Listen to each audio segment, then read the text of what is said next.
Ladies and gentlemen, welcome to the Jake Silver Show. Happy Labor Day. Word on the streets, at least from the kids, they're saying that Donald Trump has passed away. There's been various rumors going about saying we haven't seen him in 4 or 5 days. They think he's dead. They think the health issues he's been experiencing have finally taken him out. He's succumbed to the Big Mac and Coke diet, and he's finally kicked the bucket. Wouldn't that be nice, liberals, if Donald Trump just died, disappeared? What's funny is you guys are complaining about not seeing your president for the past few days when we would go seemingly 6 weeks at a time not hearing from Joe Biden. I mean, we wouldn't hear a peep from him. We wouldn't even know he existed until his body double came out and made presence. Other than that, the liberals were completely fine with seeing Joe Biden once every 2 to 3 months. I mean, Donald Trump being unseen since Tuesday just caused all of them to get their panties in a bunch. Sad. Donald Trump had to come out and play golf in Virginia today, or yesterday, and put an end to all the rumors that he had died. So whether you like the president or not, it's pretty sick to wish death upon a president in office. As much as I was not a fan of Joe Biden, not once did I wish death upon him, but not surprising coming from all the liberals on the left there on TikTok. Hope core videos of is Trump dead? It's pretty sick. It suits them. It's pretty typical for them. But Washington D.C.'s been pretty crazy. Even Muriel Bowser came out and thanked Donald Trump for, I don't know if she thanked him directly, but she thanked the additional help in D.C. in trying to reduce crime. I believe violent crime is down 45%. Crime overall is down about 15%. And it's looking a lot better in D.C. And I'm personally hoping that this same strategy is utilized in Chicago next, moved on to New York City, possibly L.A. again. It looks like Newsom's doing some groundwork of his own. He's getting some shit from his left side saying that he is mocking the Trump initiatives deployed in D.C. So that's pretty interesting. Newsom's trying to clean up L.A. himself, and he's catching shit for it. Watch out for a presidential run from him. Not getting my vote, but I'm pretty sure he's going to make a run in 2028. Watch out for it. But the White House advances plan for Department of War as Trump looks to restore historical military title. The White House is pushing to rebrand the Pentagon, confirming Saturday plans to rename the Department of Defense the Department of War, the Wall Street Journal first reported. The Department of War was established by Congress in August 1789 to oversee the operation and maintenance of the military branches. After a brief name change to the National Military Establishment, after World War II, it was changed to the Department of Defense. Now, I think Department of Defense has a nice ring to it. It rolls off the tongue, DOD. The Department of War it suits a time where our country was at war constantly. It spawned from the state of war. And after World War II,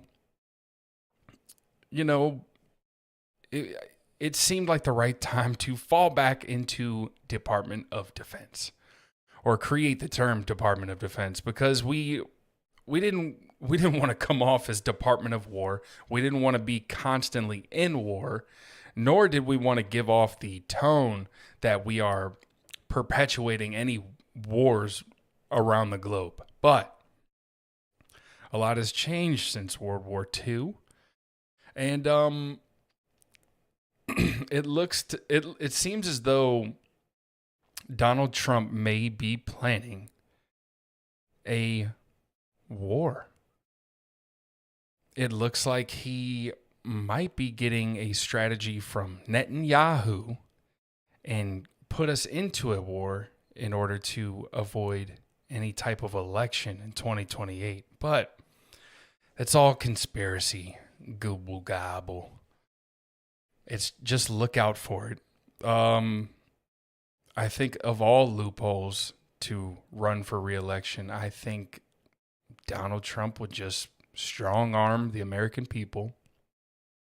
And I do believe he would put us in a world war or some kind of conflict with multiple nations, NATO and non-NATO countries, in order to suppress or subdue any forthcoming election in the next few years. So, but that's neither here nor there. So the announcement comes days after Trump said the name change would happen over the next week or so. You know, we call it the Department of Defense, but between us, I think we're going to change the name. Donald Trump said at the White House earlier in the week, you know, you want you want to know the truth? I think we're going to have some information on that maybe soon. Now, I get it. Donald Trump is a marketing genius. He's a rebrand whore. He loves nothing more than to slap gold on things, change things to Trump. If he could change it to Department of Trump, he probably would. But Department of War is a more fitting moniker for the DOD, according to him. Now, the only reason you would change the Department of Defense to Department of War is if you were going to do that. War. So, like I said, get ready for a war. It's coming. And you want to know how I know it's coming? Because of the pizza. You got to track the pizza. Pizza orders have gone up in pizza places surrounding the Pentagon last week. And there is a pizza tracker. It's all the craze right now. Pentagon Pizza Report. It's a real thing. Pentagon Pizza Report shows sudden spike in orders. Social media users ask, what is going on? Pentagon Pizza Report on an X account that tracks online pizza orders near government agencies like the Pentagon and CIA reported a massive spike on Friday. The handle reported a spike in orders from outlets like the Freddy's Beach Bar, Domino's Pizza, District Pizza Palace, and Crystal City Sports Pub. However, no specific reason behind the sudden surge was mentioned. Social media users were quick to notice these reports. Pizzato Pizza, the only place near the Pentagon open past midnight, has received a 303% spike in orders from the Pentagon today, one person tweeted along with a screenshot of a time analysis. Now, the last time pizza spiked up this greatly is when the Department of Justice was trying to figure out how to remove Donald Trump's name from the Epstein files. It also spiked in the 90s right before we invaded Kuwait. And this has been a telltale sign for some secret operations going on down in D.C. So with the pizza orders going up, the Department of War is in talks. Russia is not looking like that meeting in Alaska went well at all in terms of peace deals with Ukraine. Russia just attacked Ukraine. Civilians are dying. You got the Middle East in shambles. There's a great chance that there will be some kind of global conflict in the coming year. The pizza says it all. You follow the pizza and you follow the plans of the American government. You don't know exactly what they're doing, but you know they're up to something. Because they can't fucking leave, so they need cheese sticks and marinara sauce filled to the ceiling.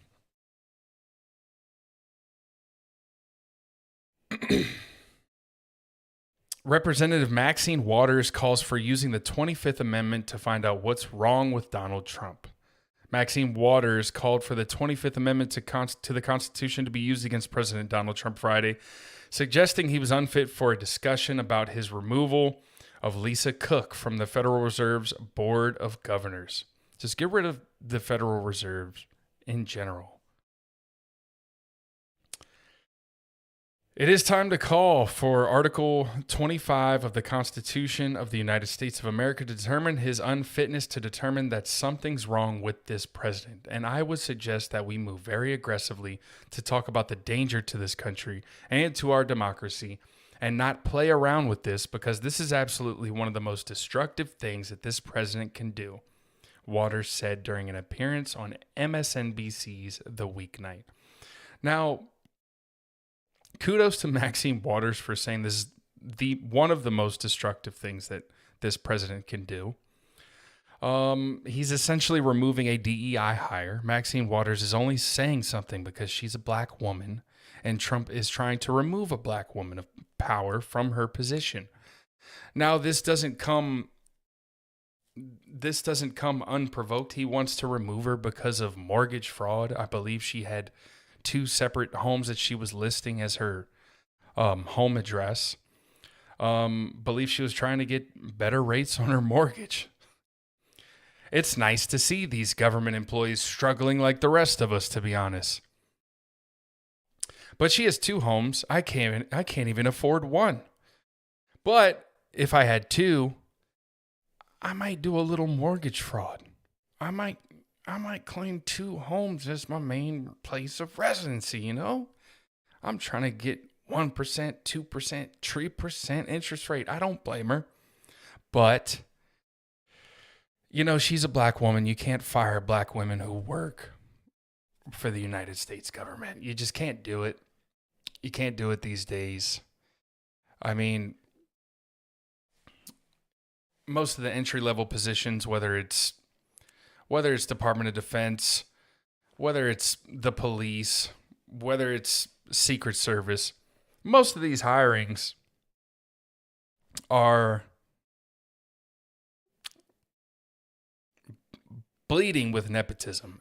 They may not be direct family, but if you are black, if you got a little melanin in you, apply to the federal government, you'll get promoted within your first 6 months. I mean, the federal government loves hiring some black people, especially in D.C. So if you're a young black man or woman listening to this right now and you're looking for work, looking for a change in career, apply to the federal government. You might not even have to interview. So Trump removed Federal Reserve Governor Lisa Cook on Monday, alleging she misrepresented mortgage information. Cook sued Trump on Thursday, arguing that the president had not met the standard of a removal for cause and requesting a restraining order to allow her to remain with the Federal Reserve. That ain't gonna work, honey bear. This is Donald Trump we're talking about. He is gonna get a way to remove you, whether you like it or not. You could sue him. Trump is not a stranger to the court of law. And now he's the president. So good luck, Lisa, with this lawsuit on the president. Case is likely headed to the Supreme Court and marks a major escalation in the growing clash between the White House and the Federal Reserve. Burn it down, Trump. Fuck the Federal Reserve. Tulsi Gabbard accuses Jen Psaki of hatred of God after Minneapolis school shooting remarks. Tulsi Gabbard, a former Democrat turned Republican, now serving as Director of National Intelligence, is blasting former White House Press Secretary Jen Psaki in the wake of the Minneapolis Catholic school shooting that left 2 children dead and 18 others injured on Wednesday. Psaki went viral on X for her post, which asserted prayer is not freaking enough. In the wake of the tragic accident, Gabbard accused Psaki and other critics of public prayer of harboring hatred of God, calling them agents of darkness in a lengthy X post Friday. Jen Psaki returned and said, prayer is not freaking enough. Prayer does not Prayers do not end school shootings. Prayers do not make parents feel safe sending their kids to school. Prayers do nothing. Prayer does not bring these kids back. Enough with the thoughts and prayers. Yeah, enough with the praying, Catholics. Enough. Praying's not going to bring your dead son back, okay? Timmy is not going to rise from the dead based on your prayer. And it's not going to stop. You could pray all you want, but it's not going to stop the shootings of your churches because it's a psyop. This Catholic school shooting was a psyop. You may or may not have seen the video online where he's laid out, what's his name? I forget his name. It's irrelevant, but he was, or she, I don't know. It was one of those. I don't want to misgender a domestic terrorist, but I believe it was a man who wanted to be a woman. And he lays out all this equipment, all this ammunition, all of this artillery. Seemingly enough, it's all of the items that the government wants to ban, bringing the mayor of Minneapolis to come out and look like a straight cuck. He looked like a fucking loser, standing up there saying something has to be done. I'm calling for a ban, statewide and federal ban on assault weapons, which assault weapons aren't even a thing. Assault weapons is not. It's not. I'm going to have to circle back to the mayor of Minneapolis. But it was a cucking ritual for the mayor of Minneapolis. He stood up there and screamed and cried and acted like this is the perfect moment to call for legislation on any type of gun ban. Keep your eyes peeled, people. This Catholic school shooting was indeed a psyop. The video with him laying out the equipment, it even has written down on one of the magazines, sponsored by BlackRock. We all know about BlackRock. We love BlackRock. BlackRock, if you're listening, please sponsor my podcast. But BlackRock was also tied up in the Trump assassination. Trump shooter was in a BlackRock commercial, and we still never found out anything about that guy. So like I said, just keep your eyes peeled. Don't take anything at face value in terms of any tragedy or any terrorist development coming out in the news. Use your discernment. Keep your eyes peeled. Do your research. And just know that everything is not what it seems.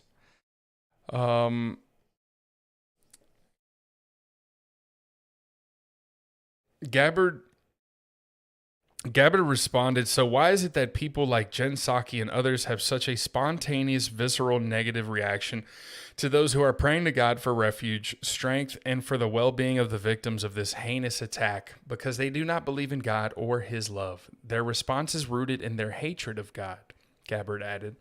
They want to be God, so they view him as their competitor. They are agents of darkness and hatred, and the light of God's love is a threat to their dark ambitions. Well said, Tulsi. Goodness gracious.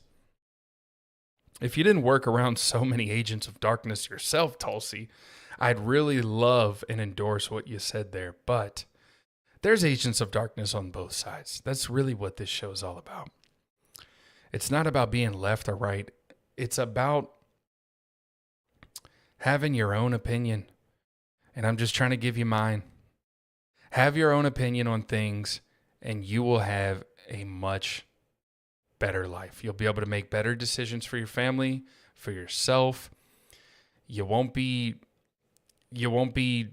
tied to some tribe on whatever news flash article comes out. You won't have to support your people on the left or your right. You'll be able to stand in the middle.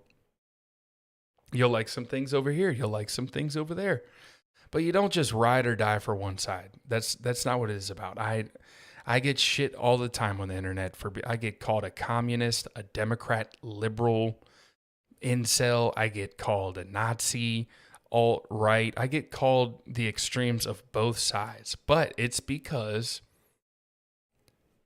I don't support either wing on this bird. I'll pick and choose. I'll pick and choose the positives from either side, but I'm also going to criticize whatever I think is morally wrong and whatever I think is bad for the country. So cut it out with the tribalism. Think for yourself. Don't be a Republican because your dad was a Republican. Don't be a Democrat because your mom's a Democrat. Have your own fucking opinion. It won't hurt you. It might hurt for you to think a little bit and to do a little bit of research, but form your own opinion and view the world through your own manufactured lenses.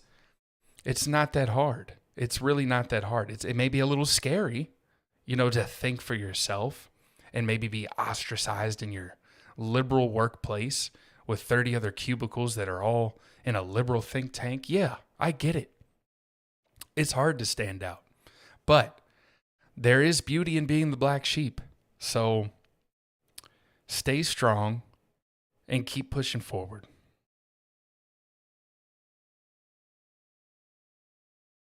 She tied her criticism to more policy causes for the Democrat Party, calling transgender rights insanity and darkness, and citing Martin Luther King Jr.'s famous line, "Darkness cannot drive out darkness, only light can do that. Hate cannot drive out hate, only love can do that." Martin Luther King Jr. was such an amazing guy.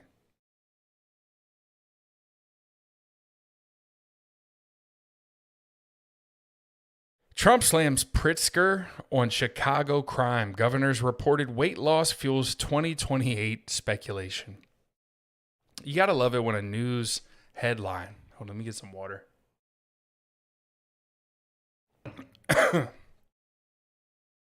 You got to love it when a news headline includes the crime and death in a city like Chicago and then directly correlates to the governor of that state's weight.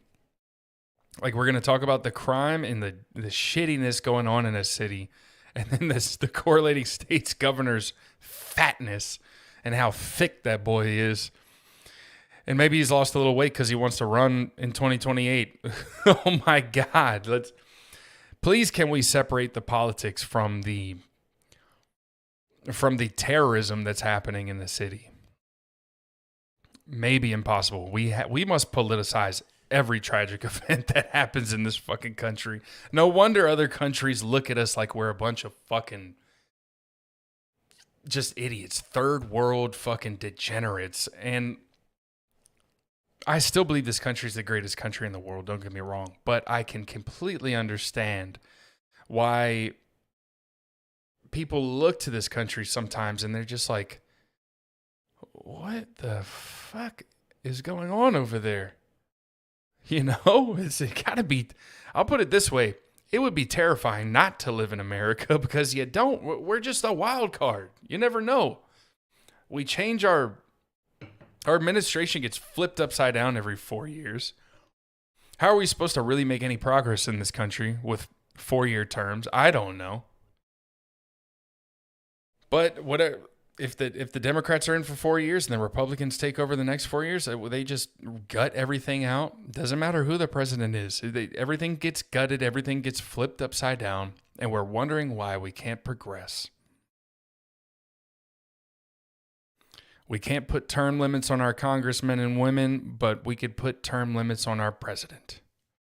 You got to make sure he's not compromising. You got to make sure we could pull the strings where we want on our president, regardless of who he is in office. President Donald Trump is intensifying his feud with Illinois Governor J.B. Pritzker after another bloody weekend in Chicago, blasting the Democrat for rejecting federal help as 6 people were killed and more than 24 shot. And I believe as of today, Sunday evening, there was like 45 people shot in Chicago over the weekend. So absolutely diabolical to deny a necessity for any federal involvement in Chicago in terms of taking over the police force there and assisting them and doing the same thing they've done in D.C. Chicago, of all places, is in dire need of some federalization in terms of police departments. In a fiery Truth Social post Saturday, Trump called Pritzker incompetent and warned the governor to straighten it out fast or we're coming. I'm going to come. That's what Trump said. He's going to come. The broadside comes just weeks after Trump signed sweeping executive actions to restore law and order in Washington, D.C., federalizing the Metropolitan Police and mobilizing the National Guard in the nation's capital. Now Trump is warning Chicago could be next and pointing out that even Pritzker's recent weight loss looks like a telltale sign of a possible 2028 presidential run. That is, Trump also mocked Pritzker personally earlier in the week, saying he ought to spend more time in the gym, actually. We're going to go to D.C., frankly. We're going to go to D.C. We're going to put troops on the ground. We're going to clean it up, people. We're going to clean it up. We're going to clean it up. It's going to be so clean. The bean will be clean. The streets will be clean. You'll get a Chicago deep dish pizza. I love those. I love those pizzas. Frankly, it's disgusting. And their governor, he's fat. He's so fat. He says he should spend more time in the gym. I don't need to go to the gym. I'm on the golf course. That's where I burn my calories. Frankly. 6 people were killed, 24 people were shot in Chicago last weekend, and J.B. Pritzker, the weak and pathetic governor of Illinois, just said that he doesn't need help in preventing crime, the president wrote on Truth Social. He is crazy. He better straighten it out fast, or we're coming. Pritzker is pushing back hard, calling Trump's approach unconstitutional and a dangerous power grab. He also mocked Trump's personal attacks on his physique, quipping that it takes one to know one on the weight question. I mean, he's got him there. Trump is not slim, slender, fit in any way, shape, or form. He's got them swollen ankles now, too. It's not looking good for old Trumpito. I wish him the best, but man, I think his diet's really catching up to him, unfortunately. But two fatties really calling each other fat. Let's focus on the deaths and shootings in Chicago and the rest of the major cities. Let's not stop by each major city experiencing crime and just personally attacking the governor of the state. He's going to go to LA and be like, "Oh, Newsom's he's a little gay boy. He's a little gay boy. He wears those tight little shirts. He's a gay boy. His hair's too nice. He should actually mess it up a little bit like mine. It's a little too perfect for a governor, if you ask me. Frankly."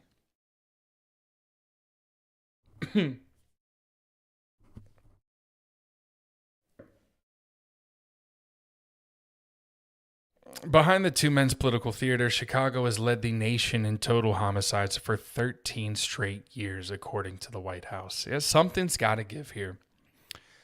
People tell me all the time, I'm a bootlicker. I support fascism. I'm condoning tyranny because I support the federalization of these majorly populated cities experiencing violent crime. And the Democrats and the liberals seemingly love crime. They love violence because they don't want to do anything about it. They either live in a wealthy enough neighborhood to turn a blind eye to it, look the other way, or they don't want to criticize whatever political party is in office because it's the one that they love and have tied their entire lives' identity to. So this is great for the country. They're going to go into these major cities. They're going to make them safe again. They're going to make them more tourist friendly. It'll be great for their local economies. I don't understand why it's a bad thing. I do understand why it's a bad thing to them. We all know why they think it's bad, because Orange Man is bad, but I'm glad this is happening. This is one of the major things that I wanted to see happening prior to this administration getting into office, aside from immigration reform and strengthening our borders. But I think it's a beautiful thing for the country. You can call me whatever you want. The fact of the matter is, these cities are not safe in most parts. It's only a select few areas where you could just walk around without a care. So just because it doesn't directly affect your life, the crime in these cities, the shootings that's happening, the families that are being destroyed by gang violence, just because it doesn't affect your life, and the Democrats in office cutting the funding of police has perpetuated these circumstances, doesn't mean that it isn't an issue that must be addressed in order to secure the prosperity of the United States of America. These cities represent our country. And I'm 100% glad this is happening in the way it is, because it's the only way anything was going to change. The latest on Ukraine and Russia. Like I said in the beginning of the episode, Russia attacked Ukraine in several areas, bombing Ukraine. It was like at least a dozen different regions in Ukraine and Kyiv. Politician Andriy Parubi shot dead in Lviv after Moscow fires missiles and drones at Kyiv. A prominent Ukrainian politician has been shot dead, officials have said, hours after Russia attacked Kyiv with drones and missiles in an oversight bombardment. Andriy Parubi was killed in Lviv, Ukrainian authorities say, after reports of a shooting at around midday local time on Saturday. The attacker fled the scene and a manhunt is now underway. Ukrainian reports indicated the former parliamentary speaker was shot multiple times by a suspect dressed as a delivery driver and wearing a helmet. Images have shown Mr. Parubi's body in the street. Ukrainian President Vladimir Zelensky described the attack as horrendous. So this politician was killed by a Ukrainian DoorDash driver, or it was probably Russian, dressed as a Ukrainian DoorDash driver, and offed him. I mean, that's a very Russian thing to do, is to assassinate someone dressed as a delivery driver while the rest of the city is getting bombed. I mean, it's very Putin-like. One thing about Putin is Putin really gets what Putin wants. And I had a feeling the entire time that the meeting in Alaska with Trump and Putin was not about peace talks in Ukraine with Russia and Ukraine. I'm pretty sure it had nothing to do with that. And the news media outlets were reporting it as such, saying that there was progress, and that was the main concern in this meeting. But like I said before when I discussed them meeting in Alaska, it was about rare earth minerals in Alaska, and that's all the meeting was about. It was a trade deal in the works between Russia and America, trying to cut the middleman of the European Union out. That's all it was, people. Even the MAGA supporters, you got to accept it. Trump was not focusing on peace with Ukraine and Russia. That was not the topic of concern in that meeting.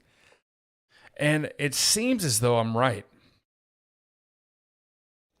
The assassination came after Russian strikes killed at least one person and injured 24, including 3 children in the Zaporizhia region, local officials said. Shortly after the latest attack, Mr. Zelensky accused Russia of using the time meant to work towards peace for planning massive missile and drone assaults on Ukraine. Yeah, Zelensky, you're probably right. You're probably right, dude. Even a broken clock's right twice a day. I mean, At least he's wearing a suit now, Zelensky. I'm proud of him. He's a big boy now. He went to Men's Warehouse and got done up. He really put that shit on when he came to the White House. The overnight attack was the second on the capital of Kyiv since Vladimir Putin met with Donald Trump in Alaska for peace talks. There has been little progress made on kickstarting a peace process since that meeting earlier this month. Like I said, the meeting didn't include peace talks. It didn't. It sounded nice in the news, but that's not what was going on. Donald Trump's got to give more time and attention and money to Israel. He's got to send the trillions to them. He's got a war to fight in the Middle East, people. You think he gives a fuck about Russia taking over Ukraine? No. Russia wants their Holy Land back in Kyiv. I'll tell you that. Putin's going to get it. Putin's going to get it. He will not stop. And yeah, Trump's just got bigger fish to fry. He's got to focus on baby Bibi Netanyahu, or Daddy, should I say? That's a more suiting name for him. This Trump administration is shockingly different from the first Trump administration, from what I can recall. It seems as though Donald Trump has sold out to the Jewish lobby in the United States. Seems as though he sold out, I would say 75%, 80% to Bibi Netanyahu. I mean, Netanyahu, I don't think he has control over the American military or anything like that, but his influence on the United States government at this point in time is tremendous. And it just is a complete night and day to the first administration from Trump in 2016 to 2020. I mean, this is full-blown Zionist Trump. This is full-blown Zionist Trump. And honestly, it's sad. And I try to be optimistic about things. I just hope that Trump is just smarter than me. And he's got a plan in terms of dealing with Israel and the Middle East. I just hope we come out on top of things in terms of the United States. We cannot have a cuck chair in the hotel room of the Middle East with Israel dealing with Yemen, Syria, and Iran, but they're doing it. I mean, they're pushing the million out of the Gaza Strip. Just over the weekend, Israel, I saw crazy footage of Israel bombing the Gaza Strip, trying to force people out of there. I mean, there was just handfuls of children just bleeding from the head, covered in soot from the aftermath of missile strikes. It's terrible. The war crimes that Netanyahu's committing right now are absolutely disgusting. And it's equally, if not more disgusting, for our government to be supporting this. And I'm going to keep calling for the removal of the funding, cutting off the supply to Israel, because if we can support a genocide in the United States government, then we'll support anything that Israel deems is right, or deems that it'll prosper the nation of Israel, greater Israel, or should I say. But that's all I have for this week. Thank you so much for tuning in. Make sure you like and subscribe. You guys enjoy your holiday. I'll see you next week.